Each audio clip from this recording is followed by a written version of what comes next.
Breaking Mzansi Insider reports. Professor Musa Xulu's remarks have once again sparked a deep and often sensitive conversation about the intersection of faith, culture, and tradition within African Christianity. According to Xulu, churches that accept and tolerate polygamy are not practicing pure Christianity in the traditional Western sense, but rather a blended form of belief, one that incorporates both biblical teachings and long-standing African cultural practices.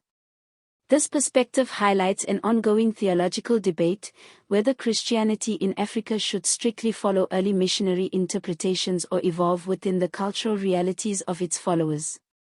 His comments come at a significant moment, following the IPHC, International Pentecostal Holiness Church, Easter Mass wedding, where over 400 couples were married in a single ceremony.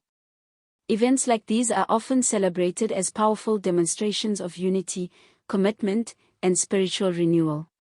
However, they also bring attention to the diversity of marital practices within the church, including the acceptance of polygamous unions in certain branches. Supporters of such practices argue that Christianity in Africa cannot be separated from cultural identity. For them, polygamy is not necessarily a rejection of Christian values but an adaptation of faith within a traditional framework that has existed for generations.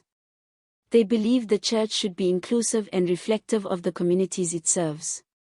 On the other hand, critics maintain that polygamy contradicts biblical teachings on marriage, particularly the New Testament emphasis on monogamy. They argue that blending cultural traditions with doctrine risks diluting the core principles of Christianity. Following Professor Musa Xulu's statement, many are now questioning not just the acceptance of polygamy, but the authority structures within churches like the IPHC. In institutions where mass weddings of this scale take place, leadership decisions often carry enormous influence over thousands of followers. This raises concerns about whether doctrine is being shaped by scripture, culture, or leadership preference. For some observers, the Easter Mass wedding of over 400 couples is more than a spiritual gathering, it is a display of organizational strength and unity. It shows the church's ability to mobilize, influence, and maintain loyalty among its members. But at the same time, it brings scrutiny. Critics are asking, what kind of marriages are being endorsed, and under what interpretation of Christianity? There is also a generational divide becoming more visible. Younger Christians, exposed to global teachings and digital platforms, are increasingly questioning practices like polygamy. Many are leaning toward a more orthodox or globally aligned understanding of Christianity.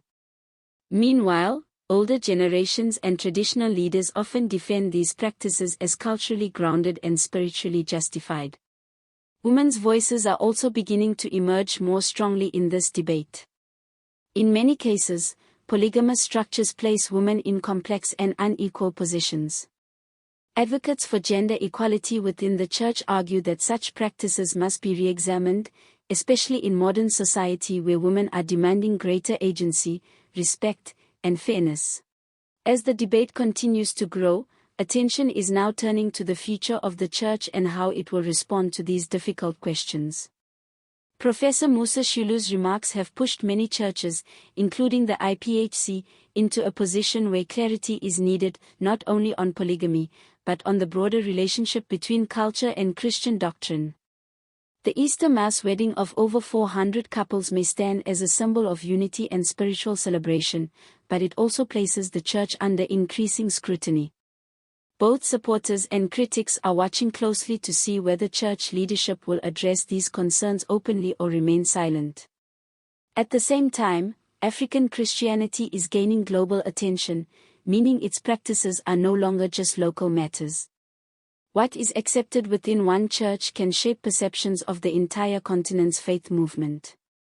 This moment presents both a challenge and an opportunity. It's a chance for the church to engage in honest dialogue, define its identity, and find a balance between tradition and biblical teaching without losing its core values.